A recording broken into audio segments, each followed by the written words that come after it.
You gotta say action for me. I'm like a motherfucking movie star. You gotta say action. I know, used to them rapper recordings and whatnot with the go. Yo, game within a game. My boy Jason, the all knowing Jason Lamar, or the most knowing. The most known. I'm here for it. Yes, sir. Back with Ransom. What we doing? Yeah, you know how we do. You know I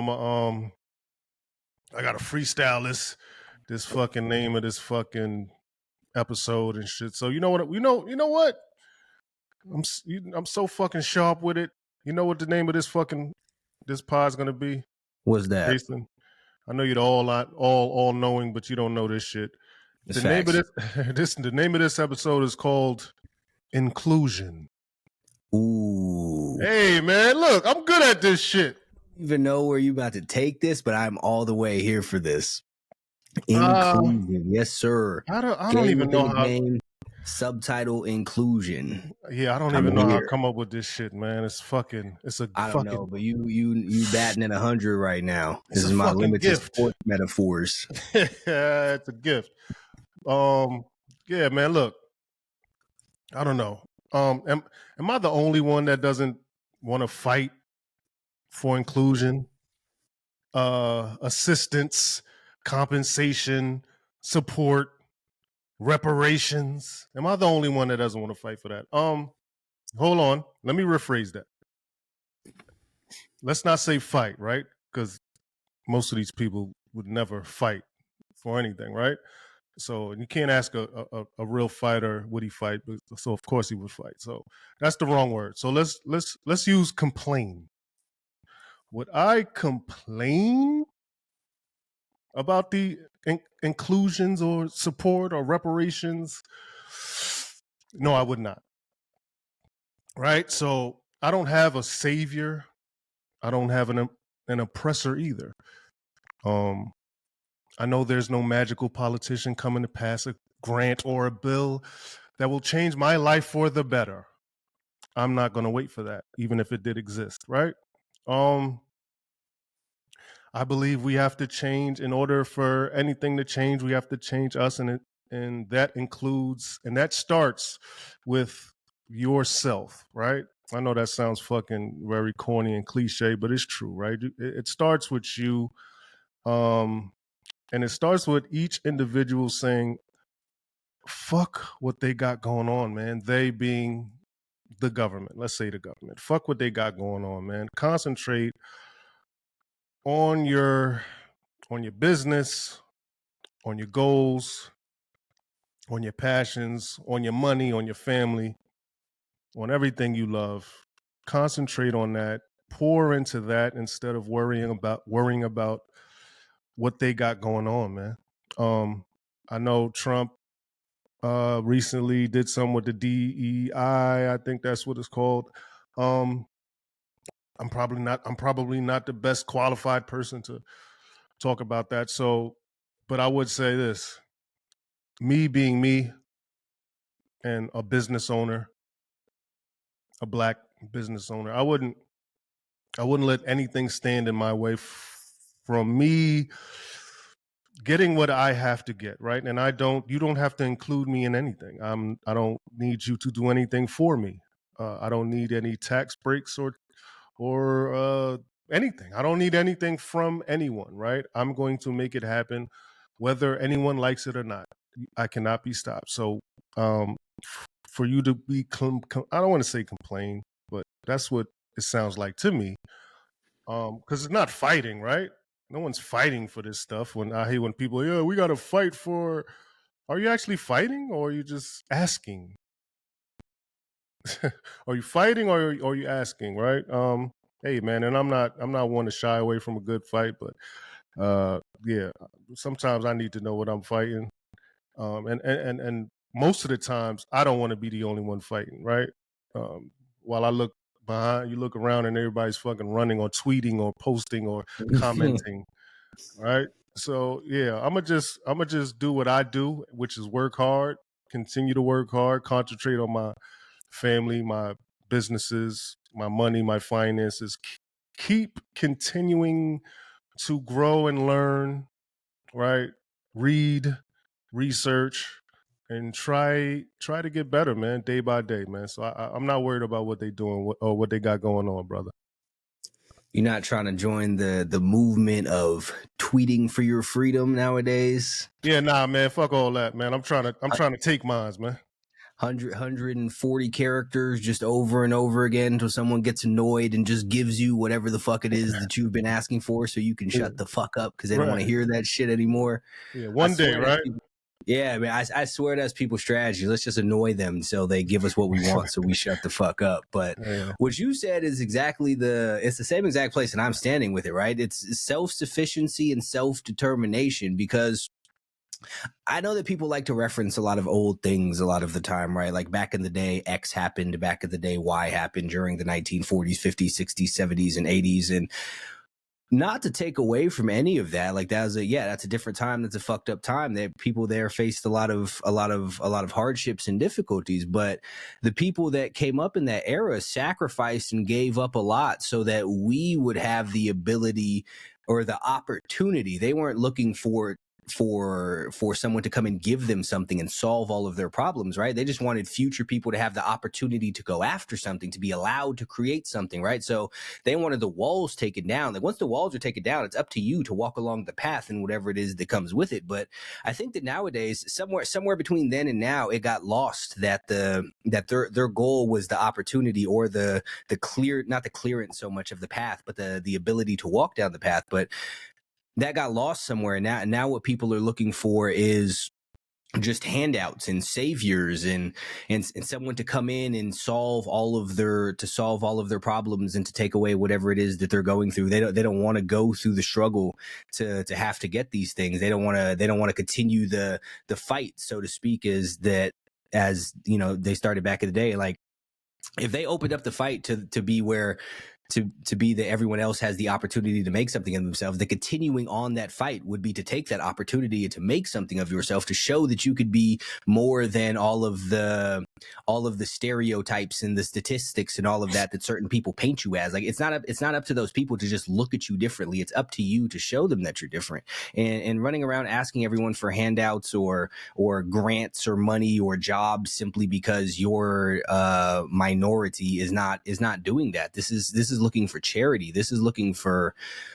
people to just give you shit simply because you exist the way that you are. Ironically, it's in the exact opposite direction of what it was before. It's you were being denied this because of your skin color, your background, whatever the case may be. Now you're being given a thing because of your skin color, background, or whatever the case may be, which turns around and has these other people being denied things because of their skin tone. It's just all you do is flip it, right? And if people say that they truly want equality, then while you brought up reparations, and while I do partially understand the argument for the reparations thing, I feel like no one ever talks about what that's going to do for equality, right? Because imagine you're a broke ass white dude sitting in the middle of fucking Grits, Alabama or some shit, and you're a beat up ass trailer living with 14 family members, and then some random mother for your neighbor just gets given $5 million simply for fucking because, right? I'm rich, bitch. That's what I'm saying. Yeah. And then now all of these people, because there's people struggling of all backgrounds. It's broke. Mexicans, Asians, white people, black, everyone's broke, right? So what do you think it's going to do for equality if a bunch of random people get given millions of dollars out of nowhere while everyone else is struggling? All that's going to do is make other people hate you. Like that's not gonna help with that, if that is truly the ultimate goal, is togetherness, you know, because everyone's so divided right now. And me personally, I think the goal as a whole should be unity, right? People want to fight amongst each other. I think that the bigger enemy is the higher ups, but that's a different topic as a whole. Sticking with this same thing, I think that, like you said, there's no savior, there's no oppressor. I know Trump got inaugurated this week, and a lot of people act like this is the return of the Antichrist, and other people act like this is fucking Jesus himself came back to earth to you know, bring up all of the low level people and tear down the systems that be, and he's going to rewrite the books of history and nothing will ever be the same again, and he's just going to change everything, and neither of those things are the cases. And going back again to what it is you said about self-sufficiency, even if he was all of those things that people think that he is going to be, even if he was going to come and make America into the greatest nation for everybody in it, it will still only benefit you on an individual level if you are the best version of yourself. You have to be someone who's qualified to take advantage of the opportunities, because people mistake, again, creating opportunities with getting handouts. Like, maybe he'll, even if he does make this the most prosperous thing in the world where everybody can succeed if they try, the key word is try. And if you're not going to work on yourself every day and be the person who's going to try, those opportunities aren't going to do you any fucking good. You're just going to watch everyone else excel, and you're going to be sitting there like, why is this not happening for me? Why am I being left out? Because you're not taking the initiative to do for self. And at the end of the day, that's what it's about. You have to work on you. Like you said in the beginning, I don't think either of these people are my saviors or my oppressor. I don't want a fucking savior. I want to solve my own problems. I want to build the shit that I want on my own fucking merit, with my own two fucking hands, with my own strength, with my own discipline, with my own dedication. I want to do these things. I don't want someone to pop up and give me millions of dollars. I don't want someone to come over and hand me a fucking company simply because I don't look like the rest of the fucking people. I don't want any of that shit. I want to do it. And it is the people who want to do it for themselves who will excel in the economy that they think he's going to create. And I think that most people, it's again, the people looking for a savior, they're completely missing out on that. They're thinking that he's going to make something magical. No, best thing that he could do is provide you more opportunity. You still have to be the one to capitalize on it. Yeah. And yeah, like, when has that ever happened, right? Some guy comes in office and you've been magically granted anything, right? So they swore Barack was the savior a few years ago. Yeah, what happened to that, right? So he drank the Flint water and said it's all right. Yeah, right. How you? I don't want to pile on the guy, but it's like, come on, man. You from Chicago, and during your presidency, your own city, goes to shit. How's that happen, right? But to say to kind of piggyback from what you were saying, you have to. I'm of the belief, right? You have to put yourself in positions to even be lucky, right? You have to put yourself in position to be granted luck, right? You just don't get lucky by saying, hey, man, I want my share. I want my share, man. I deserve my share. It doesn't work like that, right? You have to put yourself in position, right? And I don't like when people use examples like, let's just say, oh man, Oprah was lucky, or this person was lucky, man. It's easy for you to say, or listen, man, like, luck doesn't luck. There's no such thing as luck. You have to put yourself in positions for good things to happen to you, right?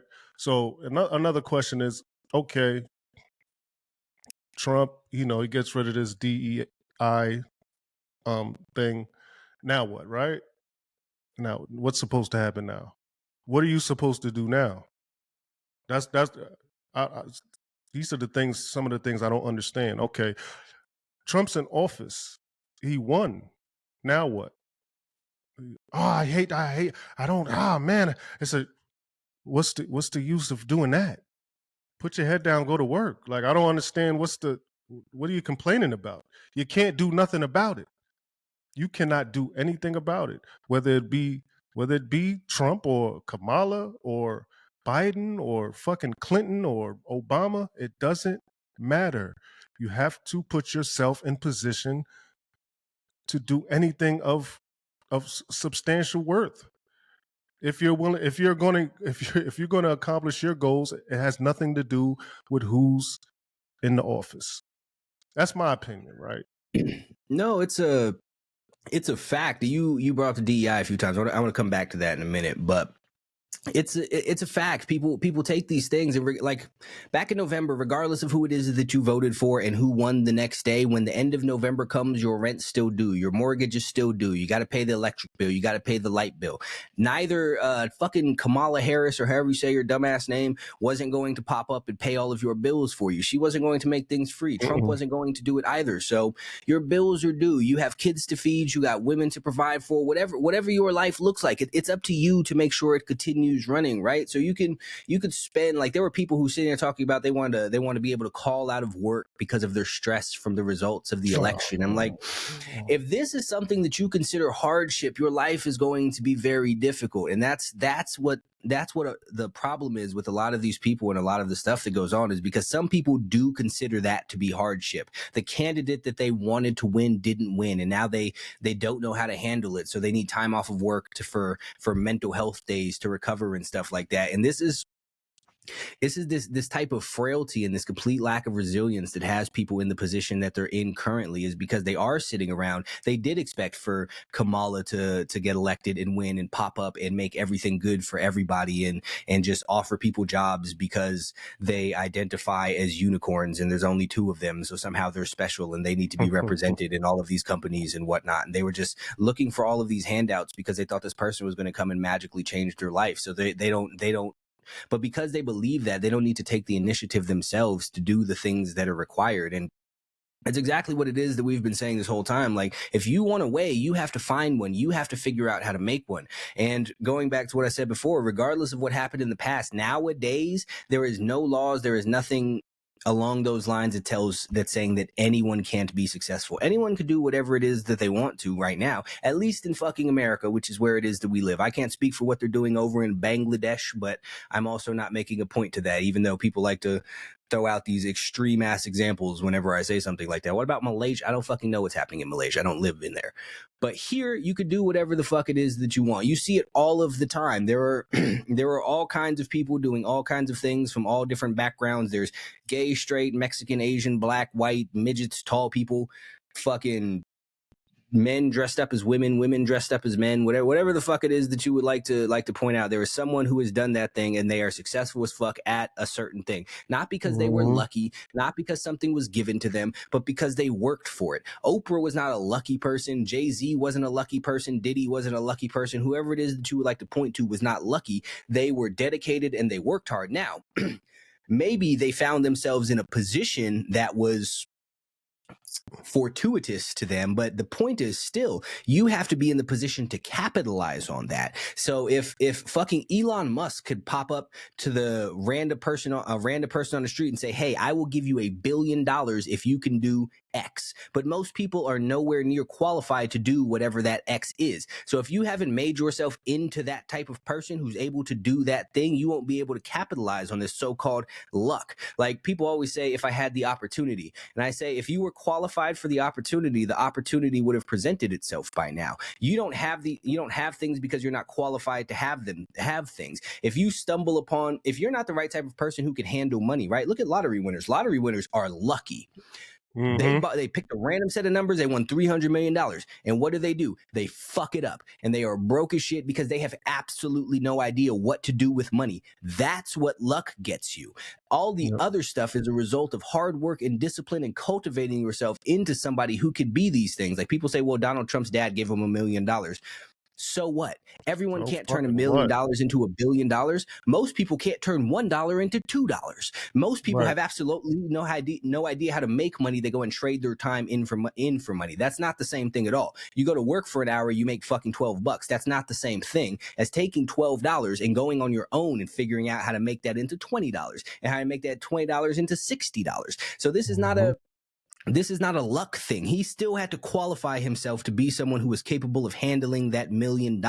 And that's what people miss, because they want to believe that they're not in the position that they're in because of some universe magic or something like that, or they just weren't chosen or special. It's not any of that. It's you and what it is that you have done and qualified yourself for every time. Well, yeah, that goes back to my original point. It's individual, man. It's individual. It starts with you at the end of the day, right? It starts with what you're doing on a day-to-day basis, right? What you're researching, what you're learning, what you're willing to do on a day-to-day basis. It's up to you, right? So you can't be trying to lean on someone else to give you anything, right? Even if it was promised to you, or you deserve it, or like, who cares, man? We always say that, me and you. Who cares, man? No one cares, man. Put your head down. Yeah, they don't care. No one cares, man. put your head down and go to work, man. No more complaining. Let's not complain anymore, right? I'm tired of hearing it. Or go online and you're complaining online. You could be reading a book. You could be researching. You could be doing financial research, trying to better yourself. I don't stay offline and stop complaining, man. Oh man, you know Trump, you know this and that, man. I told y'all, and what's that? And the whole I told you, man. Y'all happy with this now? And I was like, yo, what are y'all? Do you got time? Right? Like, where do you find time to do this shit? Like, where do you find time to do this shit? Like, I'm too busy to try. I'm too busy on a day-to-day basis trying to be successful. Like, I have no time to go online and say I told you so. If I did have time, I would be online saying, I told y'all not to get that jab, man. I told I don't got time to I don't have time for I told you so's, right? I don't you feel what I'm saying? Oh, I told listen. I told y'all put that motherfucker I told y'all to work out and eat right, and I told y'all not to be 300 pounds. I told you no 300 pounds people lived at 60 or 70. I told y'all we don't got time for that, right? We don't have time for that. So I don't get it. And going to the speaking on the inauguration, I see a lot of people speaking out against the people that performed at the inauguration. I'm probably wondering not wondering, but figuring those people got paid a lot of money. Maybe, right? I don't know. Maybe so. Whatever. That's not my business, right? The guy was elected already. They went to go do a job, perform, whatever the case may be. I don't pay attention to what celebrities do. Yeah, I don't. It doesn't affect me like that, right? Snoop, Nelly, fucking Jordan Clarkson. I don't care, man. Go perform. I don't know who Jordan Clarkson is. Yeah, I don't. I just said the name. I don't even know. Like, whatever, man. Just do. I don't care, man. Like, what? Like, where do people find the time to care about these things? These things don't matter, right? Snoop performing at an inauguration doesn't matter. And I'll ask you this: do we hold these celebrities to not a different standard, but a certain standard, a higher standard, perhaps? If the average person gets offered $1.5 million to go do something, they're probably going to do it. The average person would kill half of their family for $1.5 million. Right. These people are so fucking self-righteous with this shit. It's very easy to sit somewhere and say, I would never do this for $1.5 million, knowing good and goddamn well that no one has even offered you $1,000 in your life. You have absolutely no idea what it is that you would do when presented with this type of money. You know what? We even spoke whenever we were first talking about doing this. What happens if someone pops up and offers $100 million? What I say? No one has ever offered me $100 million. I have an idea of what it is that I would like to say, but it's also very hard for me to tell you that until I've been in that position, right? Yep. So, but most people lack the self-awareness to know that. So they just run around with their little self-aggrandizingness of, well, I would never support this person for money because my causes are more important to me. You don't have any fucking causes. You just have a bunch of shit that you ramble about. But the point is, going back to the celebrities, people, I don't know. I think that a lot of people like to live their life vicariously through these people.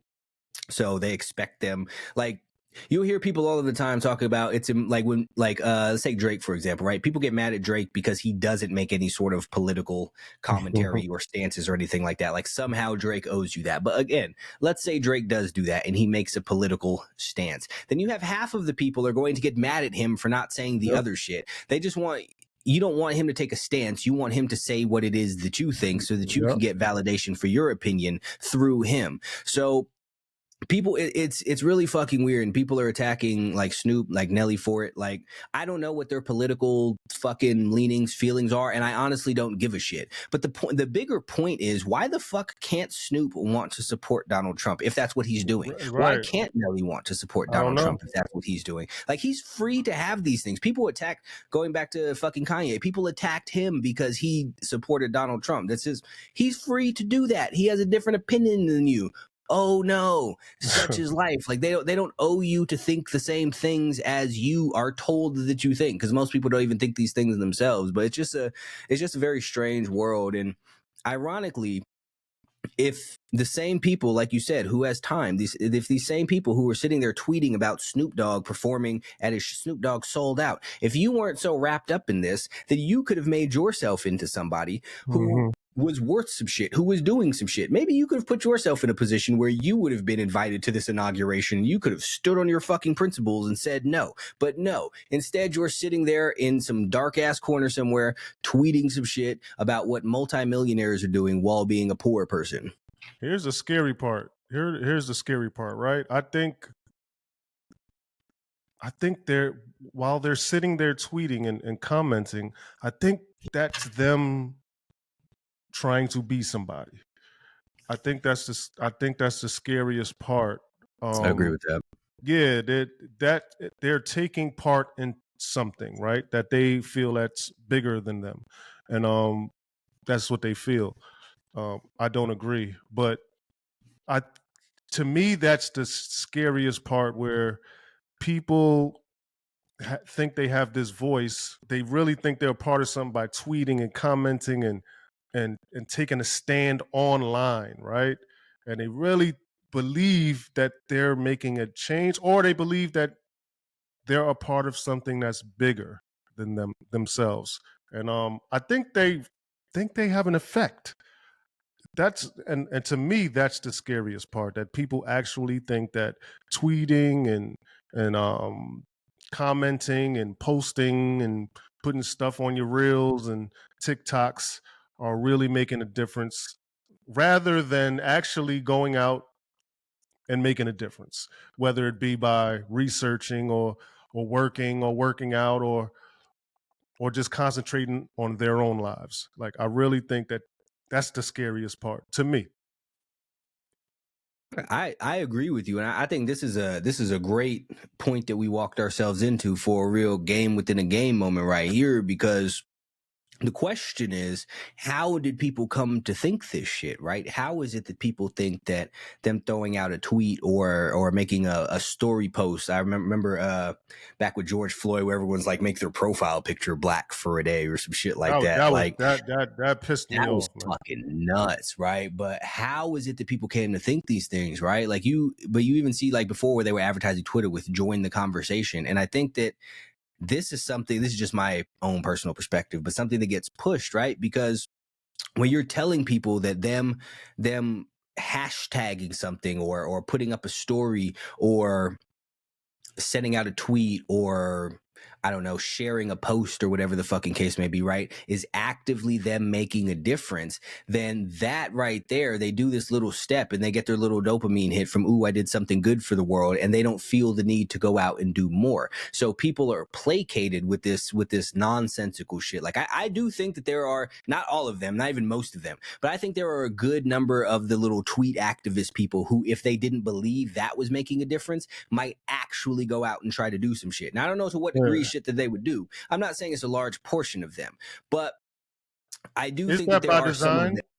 Is that by design? 1000%. It's the same thing where they encourage the protests with the signs, right? To say the protests and the signs are changing shit, right? But people marched all of 2020. The police are still funded. I'm not saying whether they should be or not, but they marched for that, and the police are still fucking funded. They marched for all of the abortion shit and the women's rights, and ain't a motherfucking thing changed. What's the marches doing? Did we marched? I mean, I'm fucking up. You know, sometimes I'm all over the place. But we marched to defund the police. That was part of what they were talking about in 2020 with the George Floyd shit. That was a whole shit. Defund the police. That was a whole entire thing. Are you fucking kidding me? Defund the police, right? Are you? Look, bro, look. I've been a fucking hey, man. I'm gonna keep it real. Jason. I know you find this funny. Look, and this is coming from I used to be a career criminal, right? I wouldn't even advocate for that.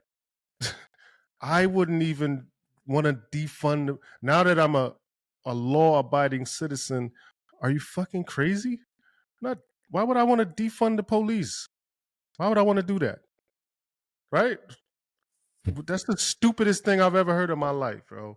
I'm sorry. I interrupt. Like when you said, I'm like, what? What is that serious? Were you joking? Why would anybody want to do that? Shit. Why would? Why would? Look, man. Look. Me, like I said, I'm painfully simple. So it's like, all right, the police beat somebody's ass. Yeah, I've seen that one before a million times, right? So what people tend to do is not look at these careers as, or the people doing these careers as human, right? Doctors and lawyers and teachers and like these guys are human, right? So I always put myself in other people's shoes. Like, man, listen, if I was a fucking police officer and I would honestly, I might beat somebody's ass one day. Like somebody might get their ass whipped one day. If I'm feeling like that, it could happen. It can happen, right? I mean, If I'm a doctor and I've punched someone because they made me mad. Like, hey man, look, shit happens, right? It's these are human beings we're dealing with, right? But when it comes to defunding or not, okay, so what do we do? What do we do if that actually happens? If we march for this, hey man, fuck the police, man. Let's get the motherfuckers out of here. And now there's no police. Now what do we do? See this? Right? That's so. Part You of the start thing looting. is like you can go fucking crazy, right? But part of the shit is I think that sometimes people are encouraged to take the most outlandish and ridiculous version of a stance and not realizing that kills their own cause, right? Like there's a big difference. Like they have what is it? The ACAB, it's all cops are bastards, right? Like that's a ridiculous stance to take. And yeah, that's a thing. The fuck is that? It's like to say people who say it's like the people who say all white people are inherently racist, right? Like these are ridiculous stances to take, and ultimately it hurts your own cause. Like when you start talking about, okay, you want police reform, you want them to need more sorts of training or whatever the fucking case may be, whatever it is that you want. These are reasonable arguments, but then you take it to defund the police, and now you sound like an insane person. When you talk to some degree about some like racial sensitivity training or whatever the fucking case may be, okay, fine, maybe that could benefit some people. But then when you go all the way with all white people are inherently racist, like you're hurting your own causes when you take these extreme versions of reasonable things. And I also think that that's something that is subtly encouraged in people as well, because it prevents a lot of shit from ever actually getting done. Like because the shit that you're protesting and demanding winds up being something fucking stupid and half-baked. That can never happen. Like, exactly. That's what I'm saying. So but you're advocating for just the dumbest fucking shit in the world without realizing exactly like it is that you said. What happens in this scenario? And I don't know that anyone was specifically saying going for the eradication of all police, but who knows? People are weird. But the point is, people complain now about shit going on, right? People complain about weak people already struggle going throughout the world with stronger than them people who disregard the law and stuff happening to them, right? What do you think is going to happen if you remove the consequences or the law from doing shit? It's going to be fucking chaos and anarchy, and all of you people who are sitting there online tweeting are going to have long fucking days, and not very many of them. You're going to have people like me climbing in your damn windows. That's what I'm saying, man. And there's nothing you're going to be able to do to stop it. So and it'd be the main people. It'd be the main people that's saying these things, and they're the ones who's going to need to call the police.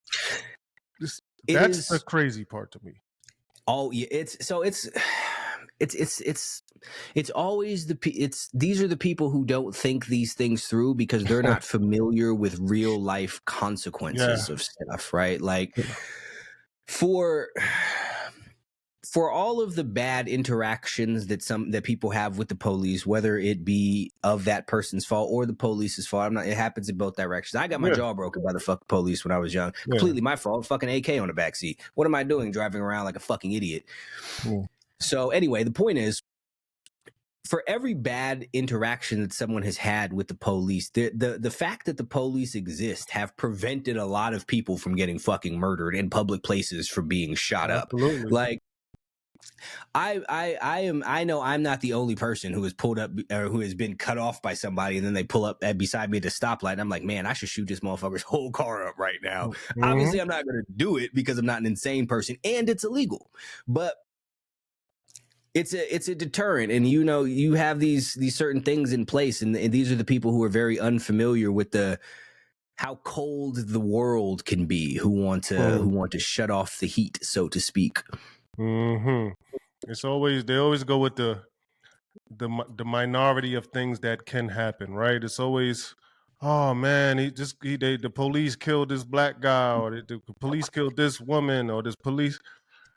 But if we really go to the odds of when and how these things happen, they shouldn't happen, but they happen, right? Because it's life, right? And is it the majority of the times? Like, I've been stopped by the police and chased by the police and beat up by the police. Never one time did I think, okay, I probably won't be able to get out this one, right? They might murder me or whatever the case may be. I'm not saying that doesn't happen, because obviously it does. It just doesn't happen to the point where we get to the argument where we say, let's defund the whole departments. Reform and eradication are two wildly different things, but people, again, they want to go to the extreme because they have no real world experience with anything. And this sounds like a good idea until someone's kicking in your door at 10 p.m. because there's no repercussions. It sounds like a good idea until you cut somebody off and they show up beside your window and shoot up everybody in your car because nothing's going to happen, right? But to them, these aren't realities. These are just concepts and shit that you see on TV or hear about. Like, they've never seen, experienced, or really known anyone who is some variant of anything along those lines. So it's easy for them to call for certain things, but that's just, I don't like that weak. To me, it feels like a weakness, right? I don't like weakness. I don't like the weak speech, man.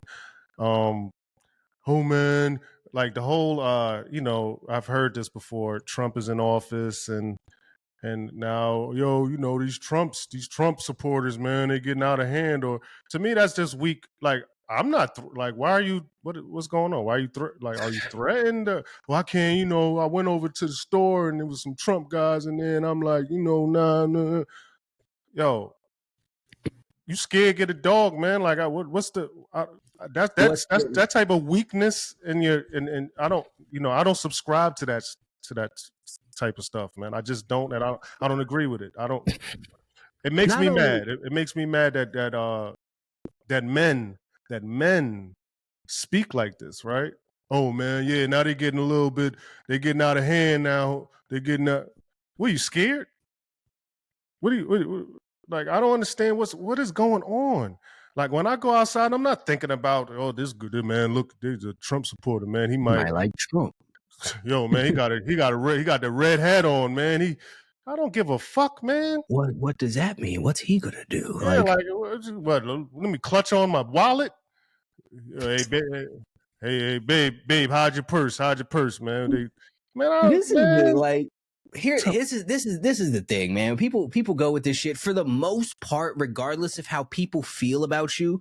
For the most part, if you're cordial and respectful to people, they will be the same thing back to you, regardless of how they feel about you. That's just fucking life. Yeah. Again, because there's consequences for doing otherwise. But for the most part, you can walk the majority of places smile and nod at the person. Worst case scenario is they don't smile and nod at you back. Like this is no one is running around out here. Yo, who you vote for and beat you up for that shit? Like get the fuck out of here. This is not some weird gang shit. Like you're not about to get jumped because you're in the wrong voter territory or some shit like that. People support Trump. That's cool. And you want to run with this narrative because this is what you've been told from all this fear mongering shit that he is super racist and hates all of the fucking black people and wants all of this. Like he's not on fucking Method Man and G Unit mixtapes and shit back in the day. Right? Like I know, man. Like it's crazy, man. Like it's crazy to me, man. And the crazy part is when he was cool, right? Everybody loved Trump when he was. Prince. Oh man, everybody loved Trump back in the day. Me, I look, I never really had an opinion on him, and I still don't. I still don't have an opinion. I think he says a lot of stupid shit, and so does Kamala and Biden and the rest of these motherfuckers. They all say he's a bunch of stupid shit. I don't see what's so special about this guy. Either way, right? Either I hate him, like, why do you hate him? Or I love him, like, well, why? I don't see the big deal. I don't see it. I'll say this, right? And I might get some flack for this, but I'll say this, right? I think that side, and I'll repeat, I don't have a side, but I'll say that side, being the Republican side, I think they read the room better. That, like I said, I'm painfully simple. I just think they read the room a little better, and they played their cards better than the other side. That's how I look at it. So I could see as a man, I could see part of the attraction with Trump's campaign and what he has surrounded, what he's surrounded by. I could see the attraction by, I could see it, right? Like I said, I think they read the room a little better. I think they used some truths to their advantage instead of the pandering, right? Instead of the pandering, I think they went more to the truthful side, and I think that it was intentional. I think that they read the room. I think the Democratic side, the Democratic Party side, I just think they was painfully unaware of how people were thinking at that moment. They just wasn't reading the fucking room. Like no one wants to see Megan and this person to perform and and Beyonce and this. It kind of was like, oh, we kind of a lot of people seen through it. A lot of people did see through that stuff, and I think the other side used some truth, to their advantage. Whether they try to implement these truths, probably not. What party ever does, right? But I think that they used that as their strategy more than pandering, and I think it worked. I also think that the other side, being Kamala and them, got too caught up or overplayed their hand trying to push all of this weird shit on everybody. They got the fucking Secretary of Health as a fucking dude in a dress dressed up as a fucking woman with a boob job or whatever. And then they got this, they had that bald-headed motherfucker.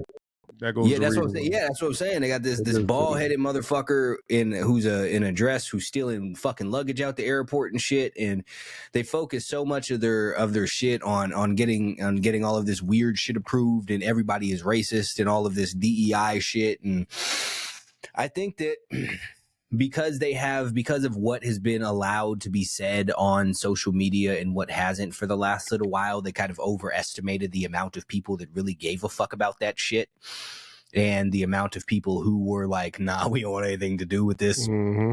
So Yeah, I agree with the reading the room, and the a lot of the shit came across as fucking pandering, like her cooking collard greens in the fucking bathtub and getting Beyonce to come speak and Megan Thee Stallion. It's like, why? And not only that, why is it? This is not a knock to fucking Megan Thee Stallion. It's just she's not my personal cup of tea musically, but I don't have anything against her as a whole. I don't know enough about her to give a fuck in either direction, but the fact that this is what it is that you thought people would get people to vote for you is offensive as shit, right? It's you're here, this is a political campaign. This is you talking about the future of people's lives and the economy and how it is that they're going to be able to go and maneuver throughout the world for the next 4 years. You're like, listen to this party music, and like what, like this is not appropriate for what it is that's going on here. Like, why didn't you bring, if you want to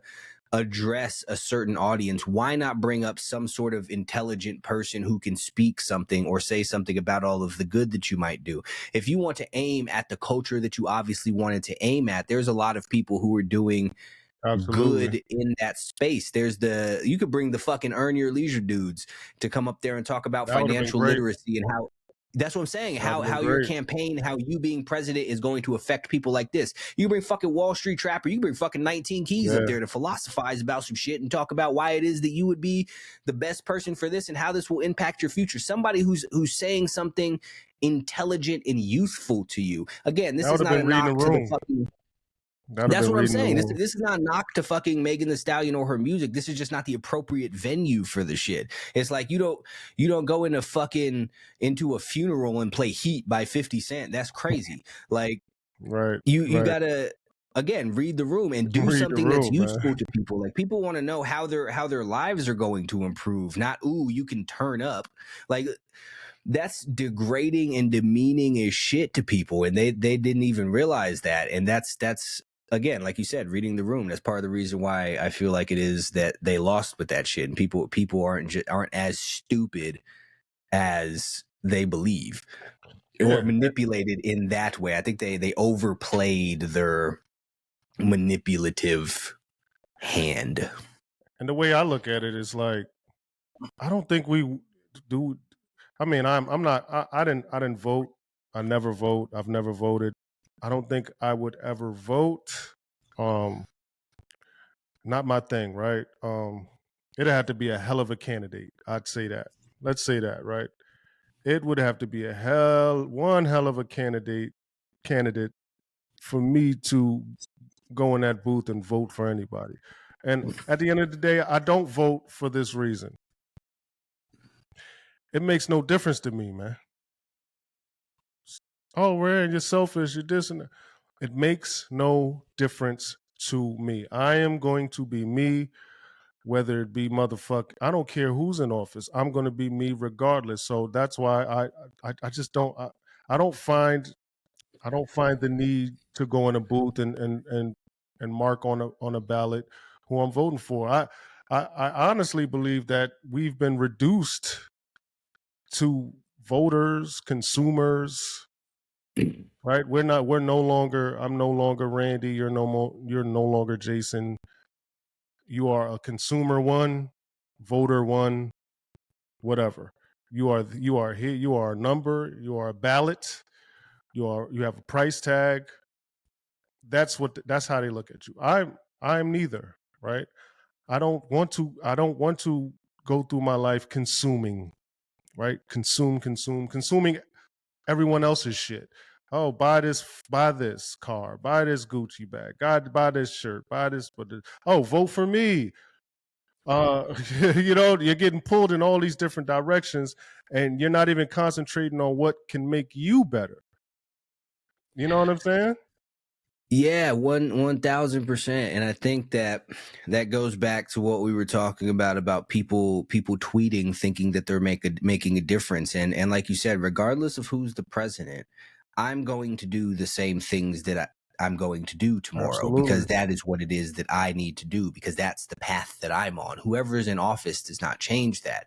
And in regards to the tweeting thing, the best thing that anybody could do if they want to make a difference is focus on becoming the best version of themselves. If you get yourself right, if you get your mind right, if you get yourself in shape, if you get your finances in order, you get your house in order, like that will have, like, it seems like it's a selfish thing to say that you're just worried about you, but it's not, because you becoming the best you will have a ripple effect, right? There's other people in your life. Other people are going to see that. You can help these people do things in other ways, and they can help they can help somebody else in another way, and it just carries on like that. Because all of the president isn't going to change anyone's lives on an individual level. It doesn't really fucking matter. But all of you can change your lives. Every single person, you can change your life on an individual level, and every single person who does will affect at least one other fucking person, who will affect at least one other fucking person, and you carry it out that way. So it's not to look for someone else to come in and make everything right so that you could be right. It's for you to make. It's too much work. Yeah, that's what they all say. But there's a saying, like, people always call these things like cliche, but they're cliche for a fucking reason. Like, be the change that you want to see. If you want the world to be a better place, you need to first become a better person. You have absolutely no business sitting there saying what this should be and what this should be when you still have a laundry list of things that you should be. You would talk about what the government should do with their finances, but you're broke as shit. The fuck do you know? You even have a business having an opinion on this. You could barely pay your rent. What are you talking about their deficit for? What about your deficit? You're overdrafted every 2 weeks. Fix that first before you start talking about everybody else's shit. You want to talk about the food in America and all of that shit, but you're fat as fuck. You can't stop from fucking eating it. Take care of that first. Get your diet in order. Get your family's diet in order. Get your girl. Get your fucking kids. Get your parents. Get all of their shit together by getting yourself together. And then again, you got to start small. Start in your own community. But you can't do shit until you're someone who can do shit. And that's really the only fucking thing that you could do. You could sit there and rally all day and all of this other shit, and it's not going to do a motherfucking thing other than make you feel like you've done something. And even when people, you could go get into politics and shit too, but everyone gets to a certain level and they find out that they have to play the fucking game. That's exactly what, there's a little clip with Putin where he's talking about all these people coming to office trying to be president, and they have all of these grand ideas. Then they get elected, and a bunch of people who come who in suits like mine come and sit down and tell him how shit actually works. So all you can do, you want to, people swear they hate the system, but then they participate in the system to the fullest fucking degree. If you think the system is holding you down, disregard that shit. Disregard their schooling, learn yourself. Disregard the food that they push on you and figure out how to feed yourself. Disregard what they tell you to do and figure out what to do on your fucking own. They want you to go get a job and read these books, find different books to read that's actually will help you create your own fucking businesses, create your own money, get yourself in shape, all of this shit. Do your own fucking research, get your own knowledge, all of this. If you are really against the system, then you should not be participating in the shit the same way that people do. And voting for somebody within that system, thinking that they're going to change that system, is completely fucking stupid. If you play a video game, no matter what it is that you do, no matter what cheat codes you think that you're putting in, you are still limited to the rules of that video game. You're never going to wind up playing Madden while you have Grand Theft Auto in your fucking system. So if you want to change the game, you have to change the game. You got to change the game, right? And we dropping jewels, right? But what I would like to give to people is a way out, right? What would be your first? What would be the first thing Jason Lamar does to start with? All right, I'm gonna give you a scenario. You're overweight, right? You're probably like the average. You're average. You're overweight about 20, 25 pounds, 30 pounds, right? Let's say you're overweight. You're working a dead end job that you hate. You have no financial literacy whatsoever. You're not in a relationship, or you're in and out of different relationships with different women. Nothing seems to be going right. And you're someone who's not big, but big into social media and what's going on social media and the celebrities and the politicians and who's doing what. And what would be the first thing you would do to get out of your current situation if you were this person? So the very first thing that I would do is accept that I am fat because I fucked up and made myself fat. It wasn't my genetics. It wasn't my parents. It wasn't some mystical eating disorders. I ate too goddamn much food, didn't exercise enough. Secondly, my job sucks because I suck. I'm working the only job that I'm qualified for. People have this really weird thing where it's like, I deserve to be paid more. No, the fuck you don't. You're worth what you're getting paid. If you were worth more, you would be making more. So very first thing, all of this, take full accountability for my situation. This is what it is that I have done. Secondly, because I am the one who have fucked up my situation, it is on me to change my situation. I have to be the one to improve this shit. So I would dedicate all of my free time to learning or finding some sort of way, some sort of path that I would like to walk. People, you work 40 hours a week. Okay, cool. I have mad other free hours. I have taking out sleep. I probably got damn near 100 other free hours in the week that I can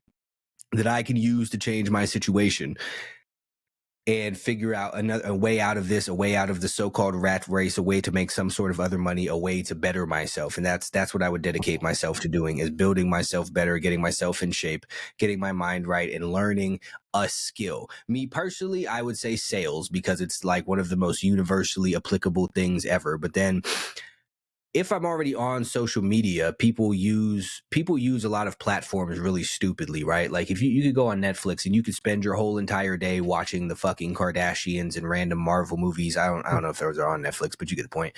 Or you could watch documentaries and learn something. You could spend all day on social media watching other people do shit that you're never going to be able to do, and watching other people gossip about other people.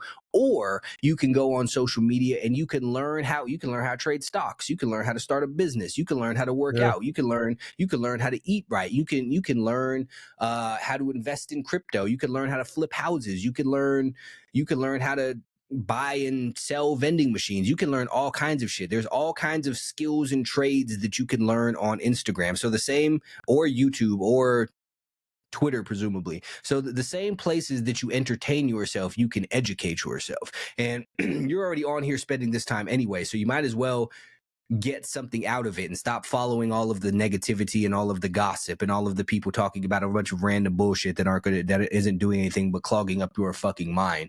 And you can replace all of that shit with people who will, again, improve your mindset, who will improve your skill sets, who will do all of these things, who will give you some sort of direction to go. There's even separate from paid, like people have this thing where it's like, if you pay somebody for a course, it's a scam. That's fucking stupid. But separate from that, there's a bunch of free shit out there everywhere. There is free information all over the place that you could find how to do shit. I used to flip at wholesale houses. I learned how to do that from Googling. Well, I learned enough of it from Googling that I was able to meet other people who could teach me more about how to do it. But you could go learn whatever the fuck it is that you want to. So I would take all of that free time that I spend doing a whole bunch of bullshit nothingness, watching Netflix and scrolling through bullshit on social media, and learn a motherfucking skill and how to better my life. Yeah. What about you, sir? Yeah, you know what? The first thing I would do is change my mindset. Right? I would change my mindset. And how do you do that, right? Me, you change your mindset by failing and learning to adapt to failure, right? Because you do not win. Look, failure is inevitable, right? So is winning, right? Both go hand in hand, right? So if you can deal with failing 100 times out of 101 times to possibly get that one win, if you can, because that failure that you experience, that gives you a callus that you need to survive, right? And when I say survive, I mean survive the journey on the road to becoming a better person, right? So failure gives you that callus, and it's one thing to learn how to do something. Oh, I went on YouTube and learned how to do it, but it's another thing to go out and actually try to execute, right? And try to experience the ups and downs of actually doing said activity, right? Well, I learned how to do this on Google. Yeah. Well, you actually had to go do it then, right? Because you can learn whatever on YouTube. I learned a multitude of things on YouTube, right? I'll give you an example of, my personal experience, right? So I rap for a living, as many may know, but what many do not know is that um I record myself. On many occasions I mix and master myself. I'm in the studio by myself, right? Every day, everything you hear from me, it's me. I do it myself. I did not want to take this road, right? It's the road less traveled, but it's the road that got me here, and I accepted it, right? So, and my wife would tell you, I've stood up many a nights learning how to record myself, even to get a record together, right? Is one thing to write the lyrics, and now who's going to record the lyrics? Well, I don't know. Well, this person doesn't want to record me, or I got to wait for this person. I don't want to wait, because I know if I wait, I'm not going to be as successful as I can be if I don't wait. So I need to learn. I need to learn how to do it now. So I would stay up all night learning how to record myself. Then I learned to record myself. But then after that, I want to be good at it. I didn't just want to be able to just press record and just record these raps. I wanted to be good at recording. I wanted to be good at recording the best lyrical performance I can record, not just on my end rapping the raps, but actually recording the raps. What levels should I use? What frequencies and should I cut out, and all this other stuff? I dug in deep, right? I probably didn't need to, but I did, because I wanted to be great, right? I say all that to say it's one thing to Google and learn and educate yourself, but it's another thing to actually go out there and fail and bump your head and scrape your knee and break your fucking limbs and heal up, and then go do it again. And then fail and break your knee and scrape your knee and bump your head, and then heal and go do it again. Right? And at some point you break out the other side, and you become someone you probably didn't even think you could become, right? Because you've survived these failures. So that's what I would tell someone. That'll be the first thing I would tell someone. You got to prepare yourself for the failures, the ups and downs, not just the wins, because everybody's good when it's winning time, right? Everybody's good when it's winning time. Everybody's smiling. Everybody's fucking, hey man, everything. But who are you when things are not going the way they're supposed to go? Who are you? That's the person I pay attention to, right? That's the person I pay attention to. The person that's losing, and his attitude. How is he taking this loss, right? And that's why people like Kobe Bryant and Michael Jordan, they're so revered, because we see how they act during losses. Okay, we know how wins are, right? But you pay attention to these people, and you start to notice their characteristics when they lose. Like, damn, that motherfucker's a dog, man. He's a dog. He hate losing, man. Oh, he came back the next year better. Oh, he lost. He came back the next year better. You start to revere these people because of who they become during losses. Not necessarily the wins, the losses, right? So once, and we said this before, but that's what kind of separates a spectator from someone who jumps inside the Coliseum to shed blood, man. Being scared of failure. And that's what holds most people back. Being scared to fail. Right? So that's the first thing you need to do to hold yourself accountable, is not be scared for someone to call you oh, he's stupid. Oh, what is he doing? Yeah. That's their job to do that. They're there to do that. Right? And that's another subject for another day. We call those drifters, right? We know what those are. Oh Right? yeah, that's a good topic, but that's a topic for another time. But like you said, Absolutely. that's really good Really useful advice, because I think, like you said, so many people are afraid of the failure that they never start to begin with, so that they never have to experience it. But I always say, at the end of the day, the only true failure is to either quit or to not try. If you do anything for long enough, you will succeed at it. It's just the willingness to keep going, even though it doesn't work out how you planned it the first time. Nothing's going to work out as you planned it the first time. Hell, you know how to do all of this recording shit, but doing it fucking forever. And the first time we tried to record some shit, didn't work the fuck out. Such is life. But you pop Right. back up, and you keep going, and that's exactly like you said. The times that you fall down are the times that you learn from. That's where you develop the strength and the resilience, and the ability to keep your composure when things get difficult. That's when you develop all of the necessary traits. All good character traits are developed during difficult shit, right? It's the ability to deal with difficult shit. Discipline is the ability to do some shit that you don't want to do.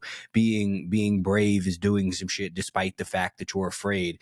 Keeping your composure is being able to maintain yourself despite the fact that things aren't going your way. And the only way that you're ever going to learn to deal with pressure is to put yourself in a situation in which you are pressurized. Mm-hmm. That's just how it works. So exactly, excuse me, exactly what you said. You could read fucking all day.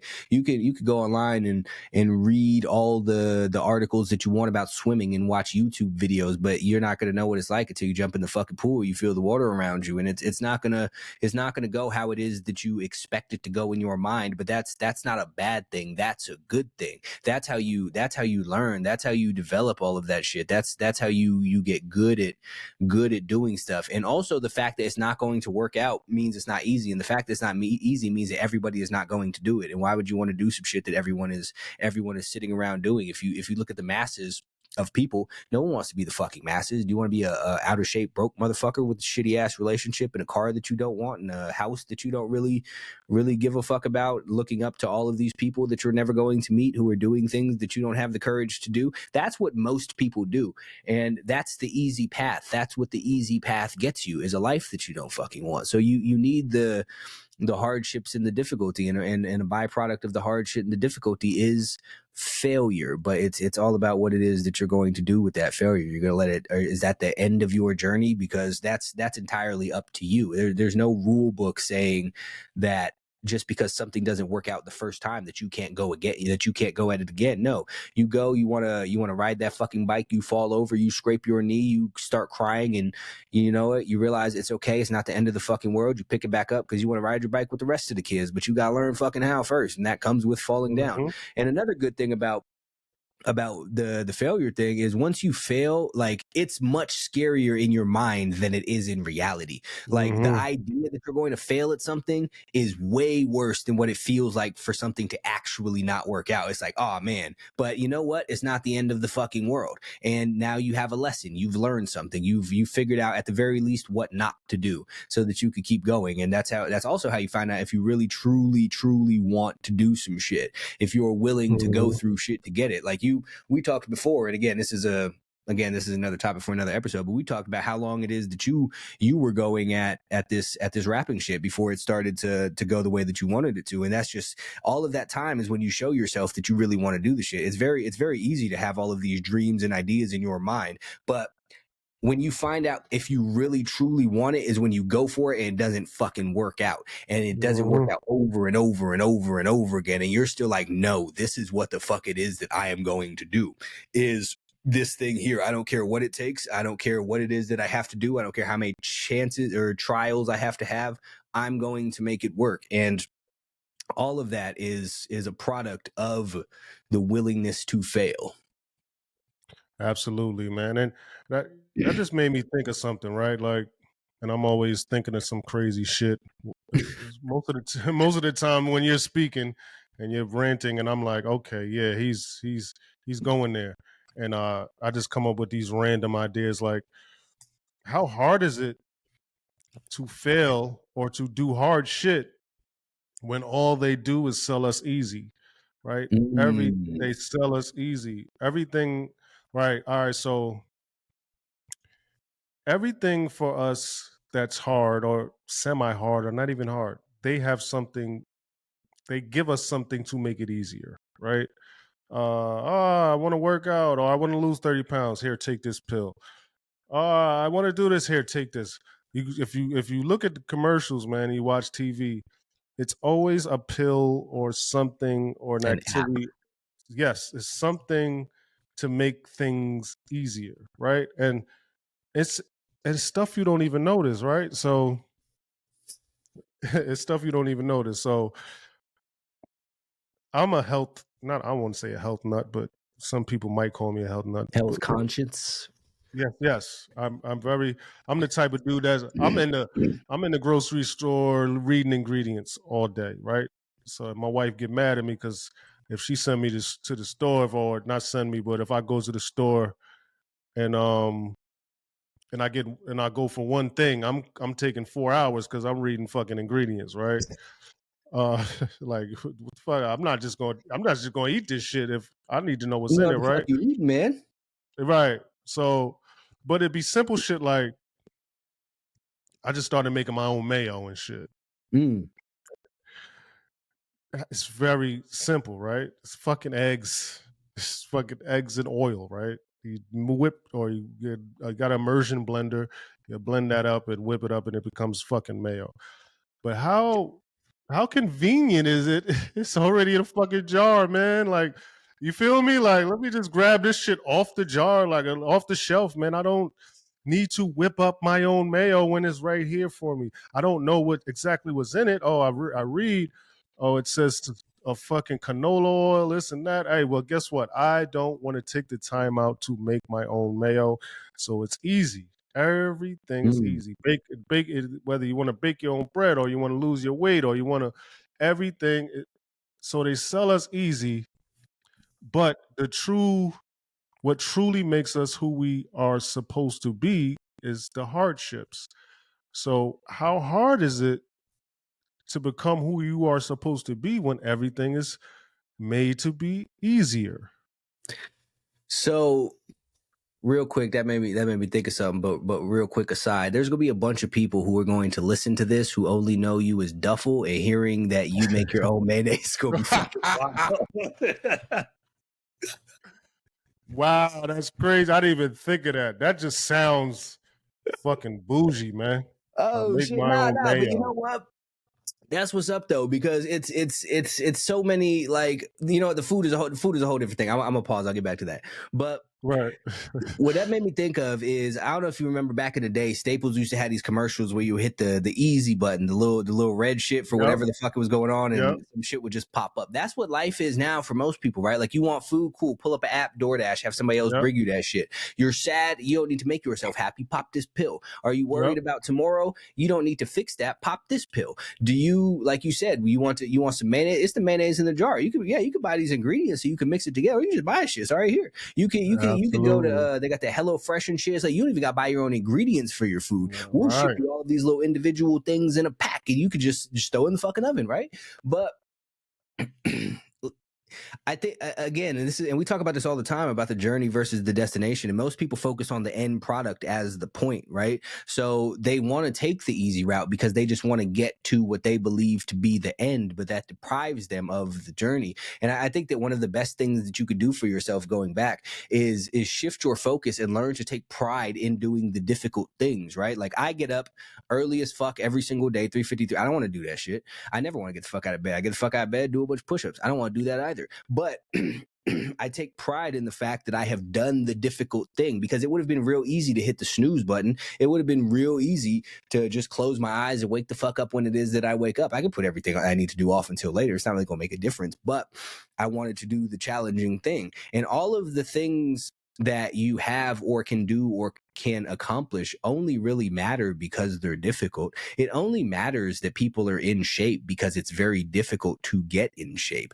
It only matters that people have money and fancy cars and all of that shit because these things are difficult to acquire. They take work. Like that's the reason that you see, if you're driving up the street and you see a Phantom, you turn your head to look at it regardless of how you feel about the car, because it's rare, and you don't have the same reaction for a Honda Civic because one is harder to get than the other. It takes Mhm. much more work, effort, and hardships, depending on how it is you got your money, to be able to drive around in a Phantom. Everyone has fucking Hondas and Toyotas and shit, so nobody cares. But everyone has the easy thing, and yeah, the easy thing is excuse me, pushed on everybody. But again, I think that goes back to perfect game within a game topic right here is they sell easy because people's natural inclination is to take the path of least resistance, so they capitalize on that, and they pitch you all of the easy solutions to all of these things, so you have all kinds of nonsense that you don't need. And that's from a capitalist perspective, right?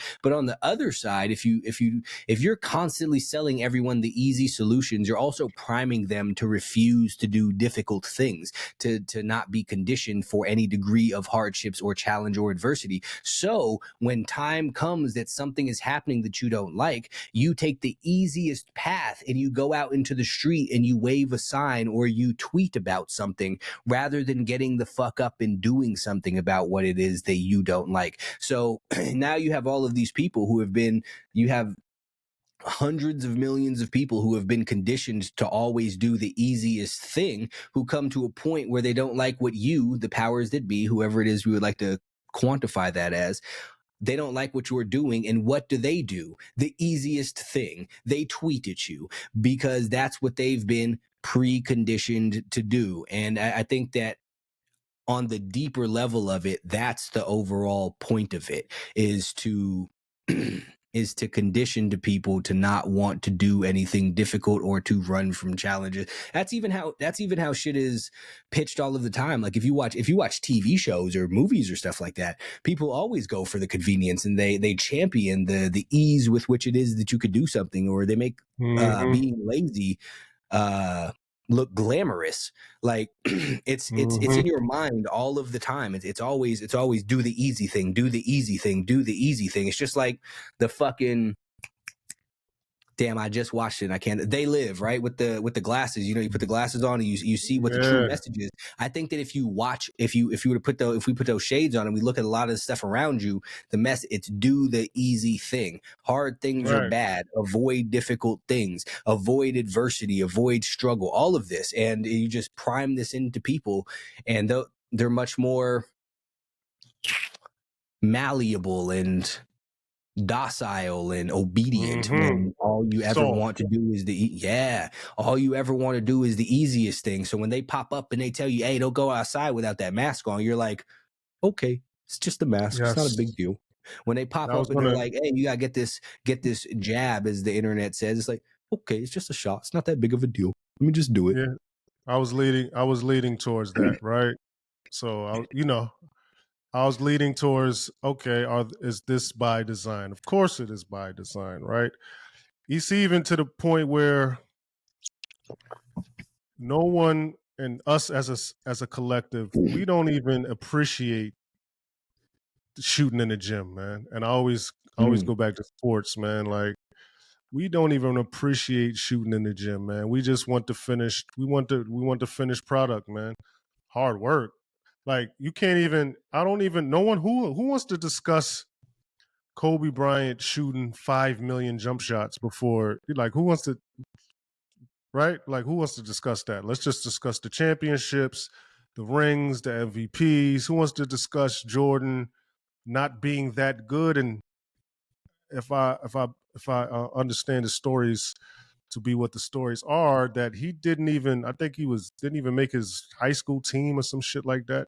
He wasn't even good when he started, right? It took immense hard work to become who he had to be. Like, it took hard work to become Michael Jordan. It took hard work to become Kobe Bean Bryant, LeBron James, whoever, right? But we cut out, people don't want to hear that part of the game, right? And that's why I always bring it back to myself and what I had to go through to get to where I had to go, man.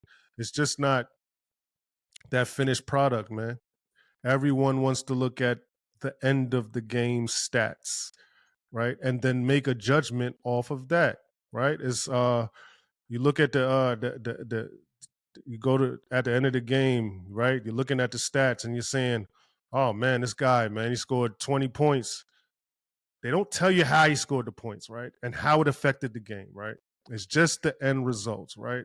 And then there's this one guy who just gets the one rebound and it affects the game. I always go back to that analogy because it's dear to heart, because that's a microcosm of what's going on right now. People they don't pay attention. They just pay attention to the end result, the highlight reel, right?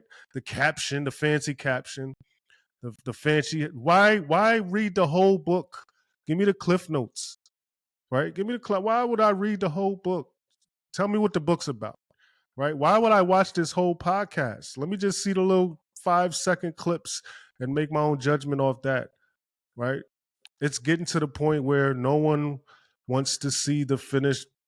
Well, they want to see the finished product. They don't want to see what it took to make the finished product, right? Mm-hmm. It's like, yo, fuck watching this whole movie, man. Just fast forward that shit to the end, man. Like, or matter of fact, fuck even watching the movie. Just tell me what it's about. It's like, just tell me what you think it's about, and I'm gonna take what you think. Look, right. I'm gonna take what you think is about. I'm gonna form my opinion on that, Off of and then I'm your gonna go, opinion. or for your opinion on what you think the movie's about. Then I'm gonna formulate my opinion of what you think of your opinion, and I'm gonna spew that back out to someone else, and then so on and so on and so on. And that's what social media is: a bunch of people spewing out information that they got from a clipboard caption or someone else's idea of what they think of a clip or a caption. And I don't know where it leads you or leads us, but we probably got to fix that. We probably got to get ahead of this. Yeah. So the thing is, it's a really strange situation to be in, especially when you know that, when you could see what other people are doing. You know that this is part of what it is that's keeping you exactly where it is that you are, that you claim that you don't want to be, but you keep doing the exact same things and perpetuating this over and over and over again because you refuse to self-analyze or analyze your situation and change what it is. And you don't realize that the fact that you're focusing on the wrong things prevents you from doing the right things, right? Like, you go and you look at the people with the gym and you see the super jacked bodybuilder dude who's been in there for 8 years, and you think, well, I'm never going to be able to look like that, and I just want to look like that. But then you don't after a week or two, and then you give up because you misunderstood what the point of going to the gym was. Or you see the person, you see somebody wants to rap and they see you putting out all of these fucking albums. They're like, well, I just want to do that and have a bunch of people listen to it. And they put out a thing, it doesn't work, and they quit because they've misunderstood the point. They've misunderstood that there's value in the journey, as opposed to all they're looking for is the final product. It's like you said it. They reminds me of it's Kanye made this Kanye song, The Stronger, that I heard he made like 75 some odd versions of the same exact beat with tiny little tweaks to it before he was finally cool with putting that out, right? So but people see that and they talk about his genius or whatever, but they neglect the fact that this motherfucker slaves for hours, days, and weeks over like the tiniest little details of stuff. And that's what it is that separates these things from just something that exists to just the finished product to an actual masterpiece. And they just want to hear the classic album, but they don't want to watch the person sitting in the studio for 6 months trying to come up with the perfect line to go after this one, right?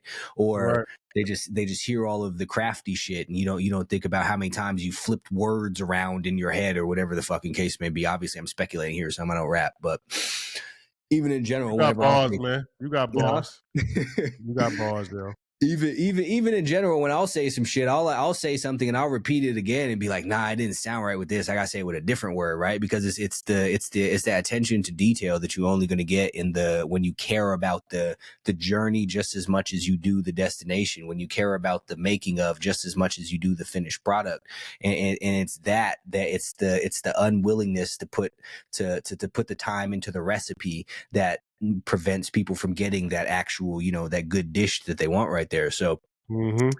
But the thing is, what I think is interesting is no matter how much we sit here and talk about this, or whoever else sits here and talk about this, the vast majority of people will hear it and not care, and then the majority of the people who will hear it will act like it means something or resonates, but they'll continue on doing exactly what the fuck it is that they're going to do, and it will be a very very small minority of the small minority of people that fuck with it who actually do something with it, right? But I mean, me personally, I think at the end of the day, that's all you can fucking do. Is that's really what matters. Yeah, that makes me think of something else, right? And I'm on, here I go again, right? Here I go again. I don't know where I come up with this shit, man. I think that's starting to become the dynamic of this show, right? That's how we rocking, man. We just sparking each other's ideas. It's materializing right before everyone's eyes, right? And I love throwing you alley oops, man, because you 90% of the times you just fucking reverse slam them shits in. So that just made me think of when we talk about the creatives, right, and creating something. It's a pet peeve of mine, man. Going back to social media, when creatives, when we get on when we get on social media, and we get upset when when people don't like our shit, right? And it could be whatever. Like it could be you coming up with a post and people, fuck you or whatever the case may be. You handle it with grace, right? Because you know what comes with it. You know what comes with this shit, man. Like once you put something out for public consumption, why, like, what's the big deal, man? Like people are the only guarantees you have is someone's gonna like it and someone's gonna dislike it. That's what I tell artists, right? They always ask for advice, like, yo, I'm like, Liz, I can only guarantee this.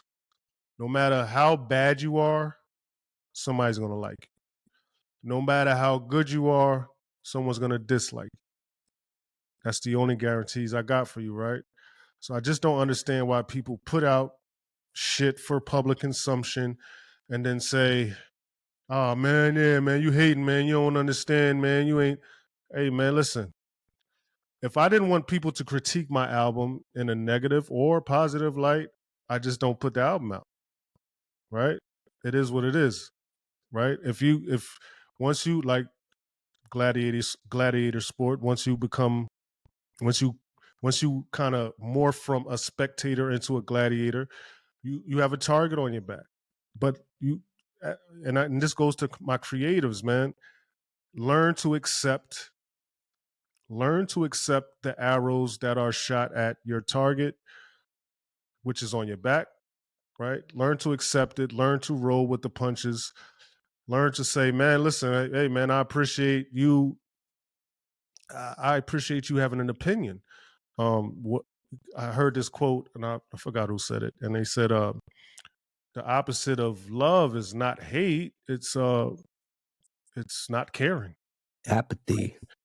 Yeah, right. So if someone doesn't even have an opinion, yeah, like I think that's the worst thing that could be. So, it's hate is an emotion, and hate is an emotion that even comes with love, in my opinion. So even when somebody says, hey man, I hate that, man, if they care enough, right? If they care enough to say these things, that means they're a fan. The definition of a fan is a fanatic, right? For instance, I'm a Giants fan. So I'm a Giants fan, die hard. So if I go online and I say, and I tweet at the Giants, hey man, fuck you, I hate your fucking guts, you fucking piece of shit organization, right? I'm a fan though. I'm a fan. I just don't. That's the way I'm being. This is my fandom, right? I'm negatively, spewing out these words because I'm a fan. And then one instance, I'm like, man, I love y'all, man. That's part of being a fan. So as a creative, you gotta learn to roll with the punches, man. Because that person that's hating your shit, that's a fan, man. That is a fan. I say all of the time, everybody supports me. Some people just show it in weird ways. So if you pop up talk about fuck me, cool, that's love to me. It is what it is. But I think that a large part of that is because people seek validation from all of these outside sources. So when they put something out, whether you share your opinion, whether you create an album, whether you draw a fucking picture, I don't know, they put so much into people disliking their shit because they also put so much into people liking their shit. And I think what's important is, again, going back to working on yourself, is to build yourself into somebody that you're proud of, and only create things that you are proud to put out. If you make a song, you should love this song. You shouldn't be creating the song just because you think people are going to like it, or someone's going to be like, ooh yeah. Or you shouldn't be drawing this picture just for the applause. You shouldn't be making your fucking post saying whatever the fuck it is just because you want applause. You should be doing it because this is a thing that's true to you, that you are proud that you have created. Like, whatever I go and say, if I go and say something, however anybody feels about it, I fucking said it because I believe it. Everyone in the world could tell me that I'm stupid and wrong. That's fucking fine. I disagree with all of you. This is what I think. Fuck how you feel about it. And that's what people should be doing with their music, with their artwork. I drew this picture. I love this picture. Fuck how each and every single one of y'all feel about it, because I like the picture. This is my shit. I created this. I'm proud of this.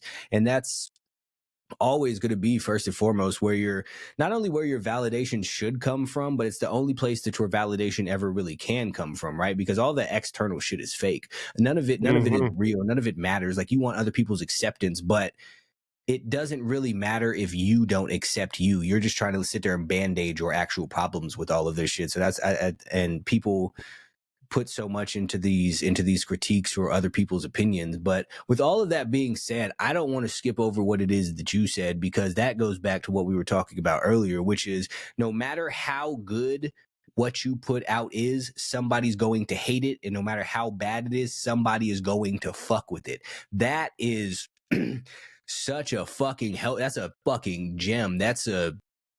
Because in either direction, there's nothing that you could do to please everybody, and there's nothing that you could do that everybody is going to fucking hate. So you might as well be you and do you to the fullest fucking extent in whatever direction it is. No one is always going to like you, and no one is always going to hate you. It doesn't fucking matter. Someone's going to hate you no matter what. So fuck it. Say what you want, be who you want to be, do what you want to do your shit. Someone is always going to have a problem with it. If I get online and enough people see me say that I like the movie Star Wars, someone is going to tell me that's stupid and I should kill myself. Like, it could be the most fucking innocuous opinion ever. Hey, being alive is better than dying. Someone will pop up and tell me that's insensitive to the people who aren't alive anymore, or some shit. Like, there's nothing that you can say or do that everyone is going to like. But in the opposite direction, there's nothing that you could do or say that everyone's going to hate. It doesn't matter what it is. So just be yourself, be the best version of you that you can be, and just roll with it. And with that being said, right, I'll leave people with this, man. Shout out all my artists, and shout out all my artists and content creators and just people online who block those people for the mental peace. Right? Shout out y'all motherfuckers blocking motherfuckers for your mental peace and all this fucking bullshit, man. Look, if you can't handle somebody heckling you online and you gotta block them for your mental peace, and why the fuck are you on X for mental peace anyway, man? Or like, yo, dog, I've never had to block anybody because I don't give a fuck. I don't give a fuck enough for me to be like my mental peace. I'm not on X for mental peace, man. So listen, man, that's not what I do. You know what I'm saying? Like, I'm not gonna block you. You can say whatever you could think of in your head to me online. It doesn't matter to me. Well, you'll never see me. You'll never say that to me in person. I understand. I even understand you. I even put myself in your shoes and I understand you. Why would I block someone I understand? Right? I understand what type of person you are, where you are in life. For you to create a tweet that saying "fuck me" or "you piece of shit," or I understand where you're at in life. So nah, I'm not gonna block you, man. You're not interrupting my mental peace. I don't give a fuck. Shout out though. Shout out to them artists blocking everybody for mental peace and stupid Shout shit like out that. to everyone whose mental health is disturbed by comments from strangers on the internet. I can go all in on that, but I'm going to leave it here. If a comment or a direct message is somehow disturbing your well-being or inner peace, you are 1000% a bitch. Hey, I was waiting for it. I was waiting for it. I had to call out the bitch assery at some point. Like man up, man. Man the fuck up. Being a bitch. That is bitch shit. I gotta protect my simple. mental man. I gotta protect my peace. Why the fuck are you so goddamn fragile? The fuck is wrong with you? Some fucking letters on the internet have broken you. Shut the fuck up. That's gonna piss people off. But hey, man, we're here to help.